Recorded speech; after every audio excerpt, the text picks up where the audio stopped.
My reflection stares back at me, the purplish blue swelling beneath my right eye impossible to hide. I lean closer to the bathroom mirror, gently touching the raised skin. They told me to stay quiet. I brought receipts instead. A minute later, the words hang in the air of my kitchen as I arrange the evidence across my oak table photographs spanning decades, medical records filed in chronological order, and voice recordings neatly labeled with dates. My hands no longer tremble. 3 days after Thanksgiving, the ice pack sits abandoned on the counter, determination having replaced the familiar chill of fear. After 26 years, I'm done protecting my brother. I straighten a hospital discharge form from 2009. Even worse, I'm done protecting my parents who protect him. The manila folder containing Sylvie's preschool drawings sits heaviest among the documents. Her stick figures show a small child cowering while a larger figure looms overhead. I tap my finger against it, jaw tightening. My niece Sylvie won't grow up believing her bruises are just family matters like I did. I remember how it started at Thanksgiving dinner, the table set with Mother's heirloom china that once belonged to her mother. Steam rose from the golden turkey as Father carved with surgical precision. The conversation flowed pleasantly until I casually mentioned what I'd heard downtown. "So when were you planning to tell me about transferring the Cedar farmhouse to Thayer?" I speared a roasted potato, keeping my tone light. The room went silent. Mother's fingers stilled on her water glass, her back straightening like a ruler. "That's not something we need to discuss at dinner, Marin." Father's hand waved dismissively through the air, carving knife still clutched in his grip. "Your brother's been managing the orchard for years. It makes sense." I noticed how Thayer's mouth curled into a smirk behind his napkin, how his eyes glinted with victory. Sylvie sat beside him, shoulders hunched, pushing food around her plate without eating. "I just find it interesting that half the family property goes to him without a conversation." I kept my voice steady, especially when grandfather's will specified equal shares. Thayer's knife clattered against his plate. "You're just jealous you didn't get your slice, as usual." "I'm concerned about fairness," I countered, noticing how Sylvie flinched at her father's tone, "and about why this was done so quietly." I barely saw him move. One moment Thayer was seated, the next he had rounded the table. His fingers dug into my upper arm as he yanked me from my chair. Mother and father didn't even rise. "Always the victim," he snarled, his face inches from mine. When I didn't back down, something snapped behind his eyes. The kitchen counter caught me across the cheekbone when he slammed me backward. The crack of bone was unmistakable. Through waves of pain, I spoke clearly, meeting Mother's horrified gaze. "This is the 27th time I've documented every single one." Father's face darkened with fury. "That's enough, Marin." Mother moved then, but not toward me. She crossed to the wall and ripped the landline from its socket, cord dangling. "Don't be dramatic, no one's calling anyone." I drove myself to the hospital 30 minutes later, leaving them to finish their pumpkin pie. The dashboard clock read 7:42 p.m. Through the rearview mirror, I could see light spilling from the dining room windows, silhouettes gathered around the table as if nothing had happened. At Oak Ridge Memorial, Dr. Novak's eyes narrowed as she examined my cheekbone. "Is this the first time something like this has happened?" The familiar lie formed in my throat, then dissolved. "Number. It's just the first time I'm not lying about how it happened." She nodded slowly, making a note in my chart. "Your brother did this?" "Yes." The word felt foreign on my tongue after decades of excuses. Later, a woman in a gray pantsuit introduced herself as the hospital social worker. She placed a stack of pamphlets beside me with words like domestic violence and family abuse emblazoned across the top. "There are resources available," she said quietly. "Legal options, too." I stared at the papers, something breaking loose inside my chest. I'm 34 years old, and this is the first time anyone's offered help. She squeezed my hand before leaving. It's never too late to break the cycle. I didn't know how right she was, or how those pamphlets would become the first entries in a file that would finally end my family's reign of silence. At the present, my phone buzzes against the kitchen counter. Mother's name flashes on the screen, a text message appearing below it. "Don't provoke Thayer again. You know how he gets." A wave of nausea hits me so violently I sink to the floor, back pressed against the refrigerator. My trembling fingers scroll through our message history, landing on a thread from February. My breath catches in my throat. Sylvie spilled juice on Thayer's presentation materials. He overreacted, but she's fine. Just needs to be more careful around her father. The words swim before my eyes. The same excuses, the same phrases, the same careful language that defined my childhood now wrapping itself around my niece. She needs to be more careful. He didn't mean it. Don't make a big deal. I whisper into the empty kitchen. They're grooming another generation to accept abuse as love. The phone rings. Rachel's name on the screen makes my heart skip. We've been friends since 3rd grade, the only one who ever asked about my bruises. Marin, I need to talk to you about Sylvie. Her voice carries the same careful tone she used when we were 12, and she found me hiding in the girls' bathroom. She's staying with your parents while I'm traveling for work. Is she okay? My voice remains steady despite the storm brewing inside. She has bruises on her arm. When I asked, she said. Rachel pauses, and I can picture her twisting her wedding ring like she always does when uncomfortable. She said I shouldn't be a drama queen like Aunt Marin. My heart rate monitor app chirps a warning from my watch. I take a deliberate breath, focusing on the kitchen tile pattern beneath me. There's more, Marin. She repeated it exactly like she was quoting someone. Family matters stay private. I don't want to cause trouble in your family, but that's exactly what they count on. I cut in, my voice unexpectedly firm. Everyone's politeness, everyone's silence. I stand up, legs steadier than I expected. My reflection in the microwave door shows a woman I barely recognize determined rather than defeated. Sylvie will be with them for 2 more weeks? I ask, already calculating what this means. Yes, my conference runs through the 27th. I can try to make arrangements. Not yet. I'm thinking steps ahead now. Let me handle this carefully. After hanging up, I sink into my desk chair, opening my laptop to the community college faculty portal. The semester evaluations are pending. One wrong move and my brother's connections could turn family drama into concerning behavior from Professor Kellis, the photography department coordinator position I've worked toward for 5 years. Hangs in the balance. The local newspaper tab sits open beside it, their feature on Thayer's management of our family orchard. The property transfer worth $720,000 gives him resources I can't match, connections I don't have. I walk to the bathroom, lifting my shirt to examine the small scar below my ribs. The 10th of March, 2009. Pushed into kitchen counter corner during argument over borrowed car. Each mark on my body has its corresponding entry in my journal. Methodical, dated, documented. My father's voice message plays from the speaker. Your brother's under a lot of pressure with the orchard. Don't make things harder. Family matters stay in the family, Marin.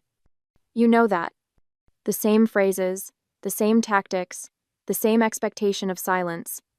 My phone rings again, a number I don't recognize. Marin, it's Alta Rowan. Do you remember me? Mrs. Rowan. My 10th grade English teacher who once kept me after class to ask about the fingerprint bruises on my wrist. Of course I remember you, I say, surprised at the warmth in my voice. I was cleaning out old files before retirement and found something you should have. Her voice carries the same gentle authority I remember.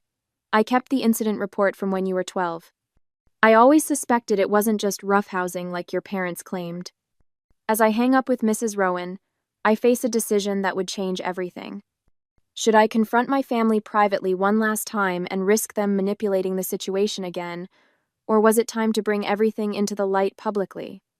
Immediate exposure might protect Sylvie faster, but patience might allow me to build an ironclad case. When silence has been your family's religion for decades, is shattering it an act of destruction or creation? I look at the open tabs on my laptop, Sylvie's school schedule, the community gala announcement featuring my brother, and the Child Protective Services website I've never had the courage to fully explore. My finger hovers between them, trembling with the weight of 26 years of quiet compliance and the promise I made to myself 3 days ago, never again.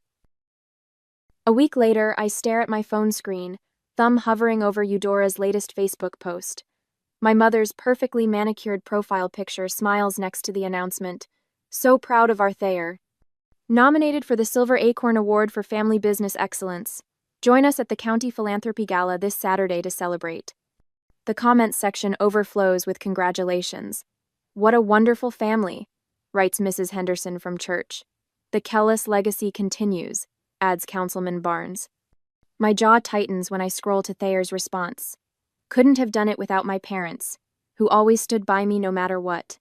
The words "no matter what" burn like acid. 300 likes and counting. I toss the phone onto my couch cushions and press my fingertips against my temples. 3 days. The gala is in 3 days, and the Oak Ridge Register already ran a feature on Thayer's turnaround story and commitment to family values. The irony would be laughable if it weren't so sickening. The box from my storage closet sits open on the coffee table, an old external hard drive nestled in bubble wrap. I plug it into my laptop, heart hammering as folders appear on screen. One labeled simply, Insurance. When the first image loads, my 13-year-old self with a split lip and swollen, imy lungs sees. Black spots dance at the edges of my vision. I force myself to breathe in for 4 counts, hold for 7, out for 8, the technique my therapist taught me years ago. I scroll through dozens of photos, each meticulously dated. Ages 8 through 17, documented with the precision of someone who understood, even then, that evidence would someday matter. Some injuries visible, others hidden beneath clothing. All explained away by a mother who excelled at creative storytelling. Marin's so clumsy, fell right off her bike. Teenagers and their sports, always roughhousing. The throbbing in my cheekbone intensifies, a constant reminder of Thanksgiving's violence. Sleep has become a luxury I can't afford, each position pressing painfully against the fracture. The constant ache clouds my thinking, but not enough to dull my resolve. My phone buzzes. Rachel. Sylvie fell down the stairs yesterday, she says without preamble, her voice tight with controlled fury. That's what your mother told me when I called to check in. I close my eyes. Let me guess. She's clumsy, takes after her Aunt Marin. How did you know? Rachel's breath catches. 26 years of the same script. I open a new folder on my laptop, create a file labeled Sylvie, and start a chronology. Can you take a picture of her injuries the next time you video call? Already did. I'll send them now. I return to my sorting after we hang up, arranging everything chronologically: medical records, photographs, the few voice recordings I managed to capture as an adult. 26 years of evidence spanning my dining room table, like the world's most twisted timeline. The doorbell startles me. Through the peephole, I see Mrs. Rowan's silver hair and kind eyes. When I open the door, she holds up a casserole dish.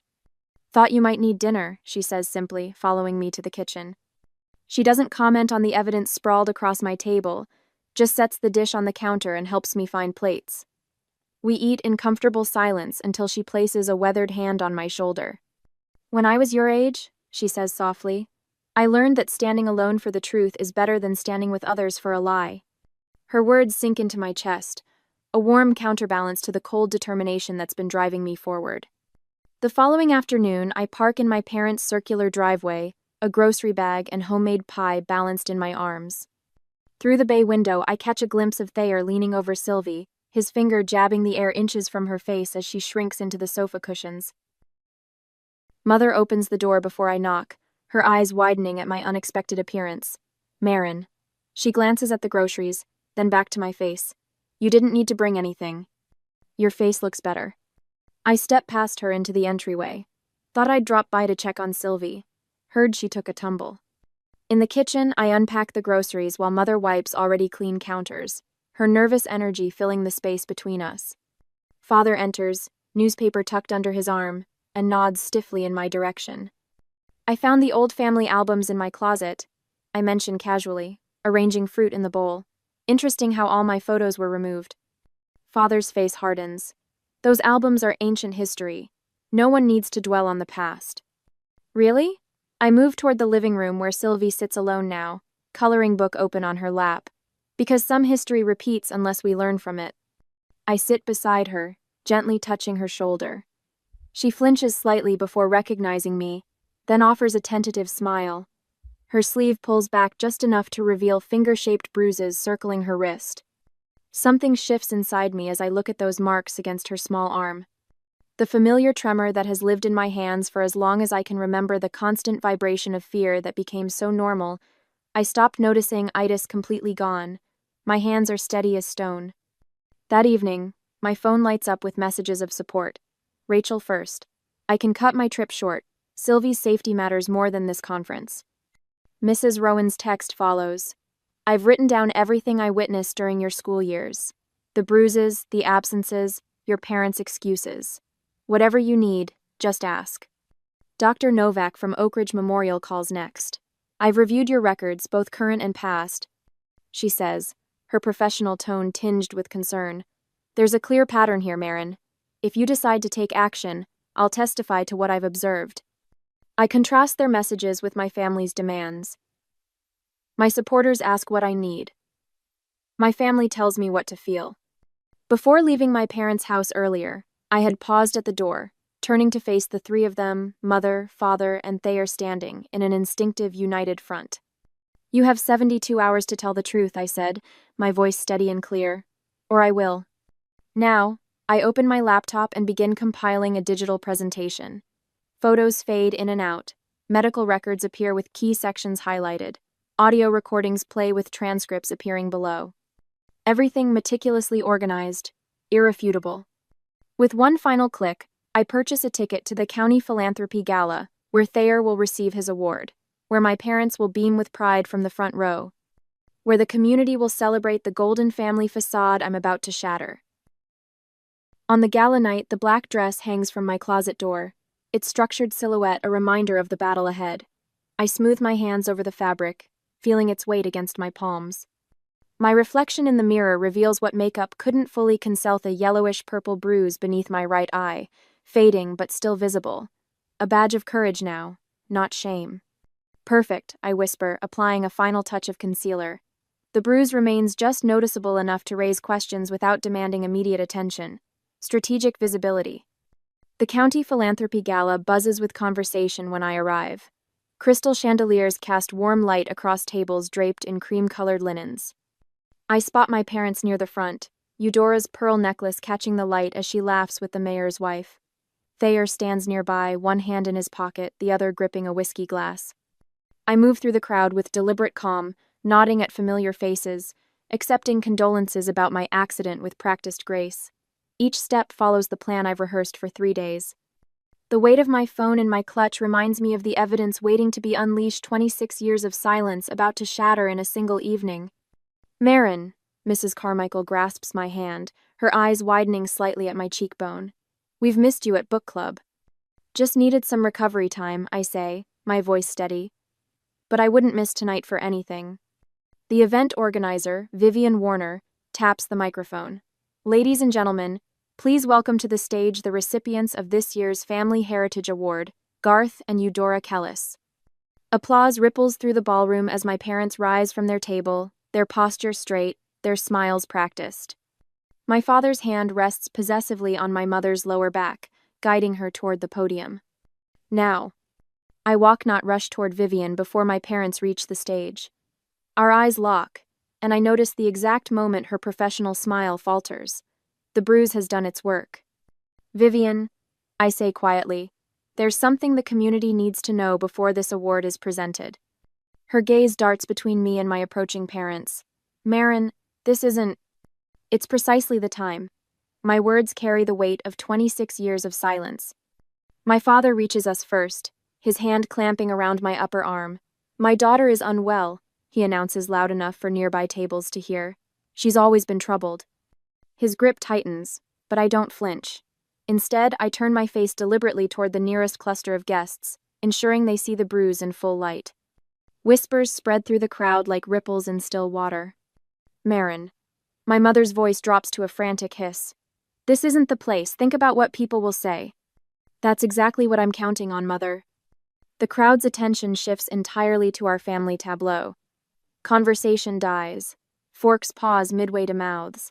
The tension between us has become the evening's main attraction. Get her out of here, Thayer growls, striding toward us. His face flushes with the familiar rage that has marked so many family gatherings. He reaches for me, fingers curled into half fists, exactly as I predicted. 2 men from a nearby table step forward, creating a barrier between us. Thayer stops short, suddenly aware of the audience. Too late, his approach has confirmed everything without me saying a word. Vivian clears her throat. Perhaps we should. Let her speak, calls a voice from the back. Mrs. Rowan stands near the dessert table, her silver hair gleaming under the chandeliers, her chin raised in challenge. Standing at that microphone, facing not just my family but our entire community, I wonder, am Am I about to destroy my family's reputation, or am I finally giving us all a chance at honest healing? Sometimes truth is both destruction and creation. My gaze sweeps the room. Rachel positions herself near the entrance, phone raised to record everything. Doctor. Novak slips through the door, manila folder tucked under her arm, responding to my text from 20 minutes ago. My support network, assembled and ready. For those wondering about my face, I begin, my voice stronger than I've ever heard it. This isn't an accident. This is what happens when you question family decisions at the Kellis dinner table. Murmurs ripple through the crowd. Several of Father's golf partners exchange glances, shifting their weight from foot to foot.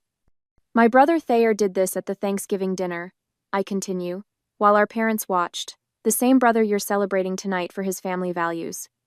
I retrieve my phone, pulling up the recording I made last week. My mother's voice fills the ballroom. Sylvie, stop that crying right now. Don't be a drama queen like your Aunt Marin. Nobody likes girls who tell tales. Eudora's carefully composed face crumples. Her hand flies to her throat, fingers clutching at her pearls as if they're suddenly strangling her. I have 26 years of similar recordings. I say, watching as Garth's friends step subtly away from him. 26 years of hospital visits. 26 years of being told that family matters stay private. Thayer's business associates huddle together, exchanging troubled glances. The Orchard partnership discussions from last week seem suddenly precarious. Vivian steps to the microphone beside me. Mr. and Mrs. Kellis, would you care to address these accusations? My father's jaw tightens, but for once he has no ready answer. My mother stares at the floor, her foundation unable to hide the flush spreading across her neck. Thayer looks wildly around the room, seeking the support that has always been guaranteed. For the first time in my life, I watch their control crumble in real time. Receipts, as it turns out, speak louder than reputation.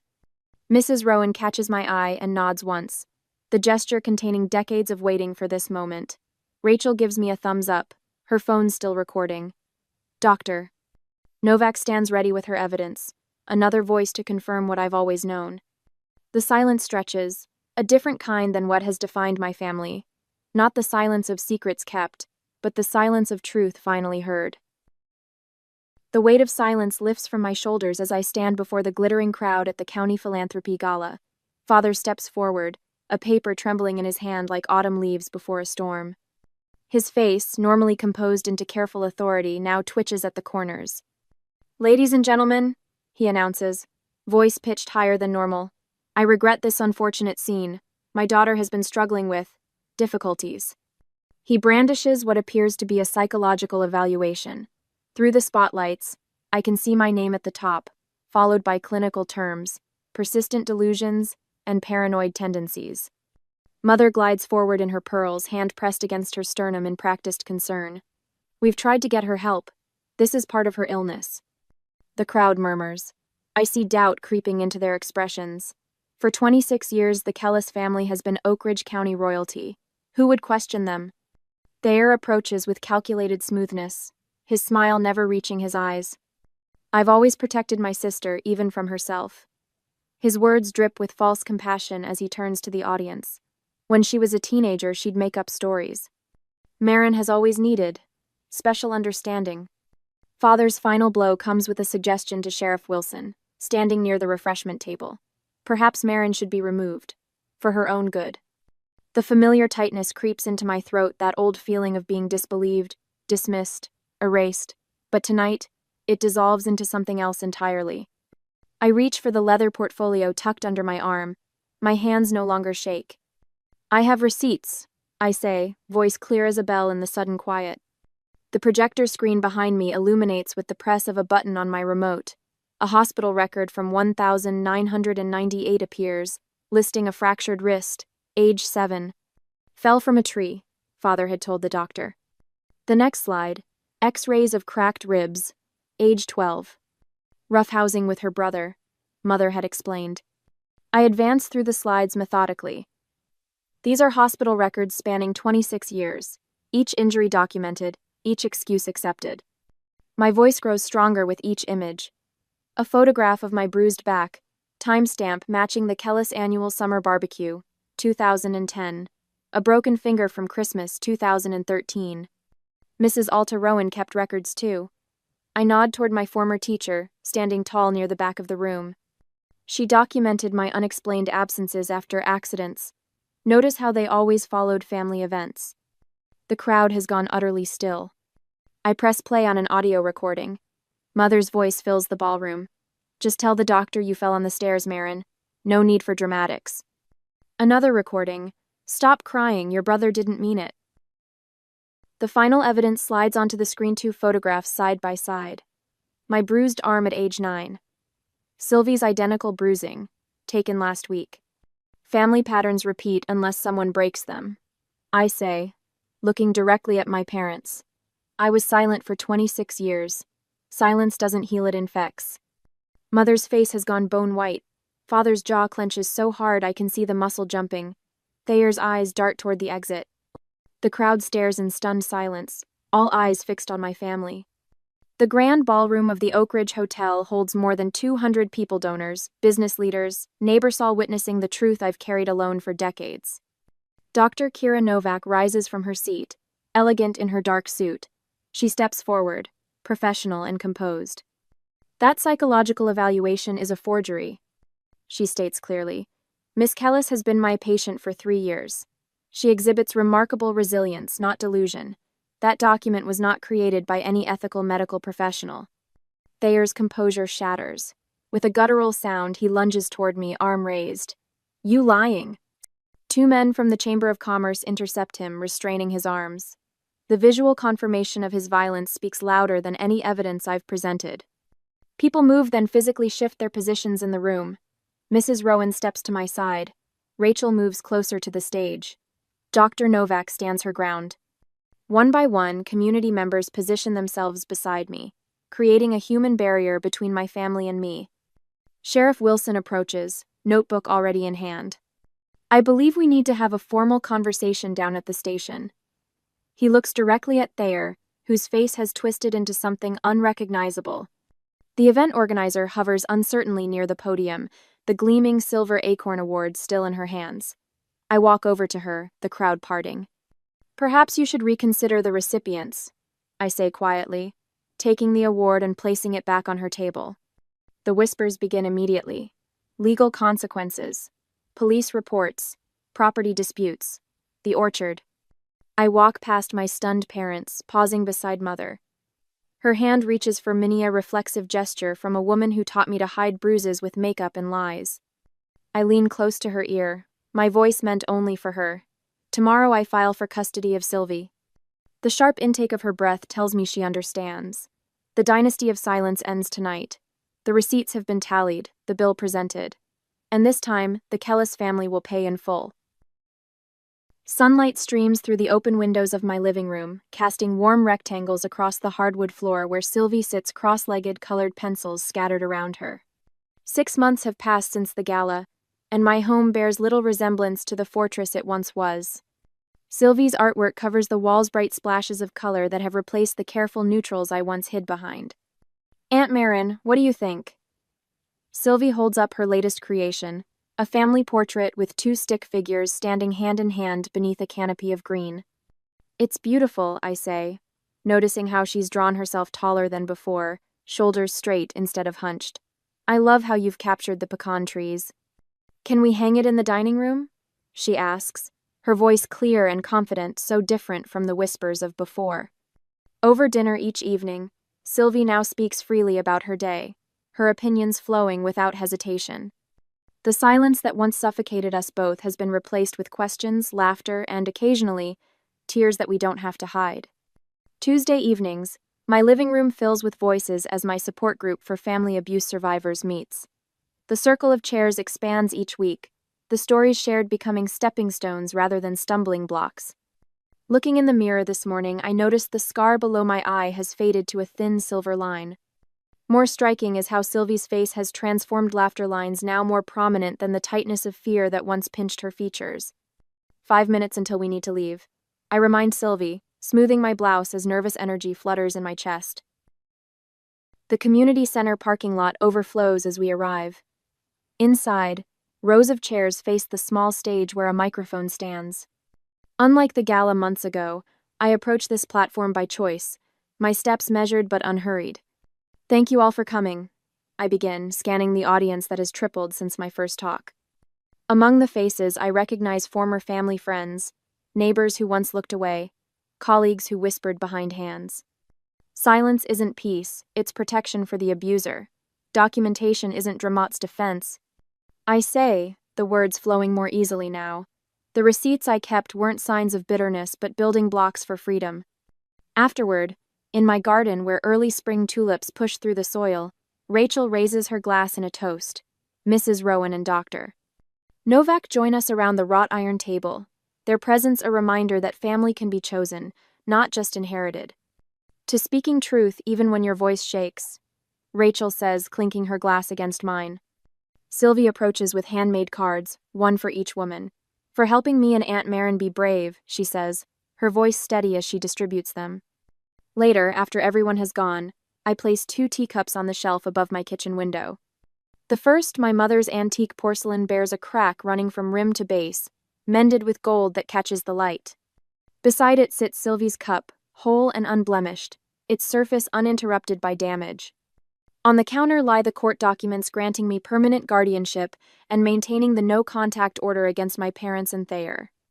Beside them rests a leather-bound journal titled, Things We Choose to Say Out Loud, replacing the hidden notebook where I once recorded things I was told never to say. The mail brought a letter today, an invitation from the pecan orchard's new cooperative owners to their first harvest celebration. The property now supports 3 families who work the land together. As I look at these 2 cups bearing the scars of its history, one still whole, I wonder which is more valuable. Is it better to prevent all damage, or to learn that being broken isn't the end of your story? What would you choose? The wisdom that comes from healing, or the innocence that comes from protection?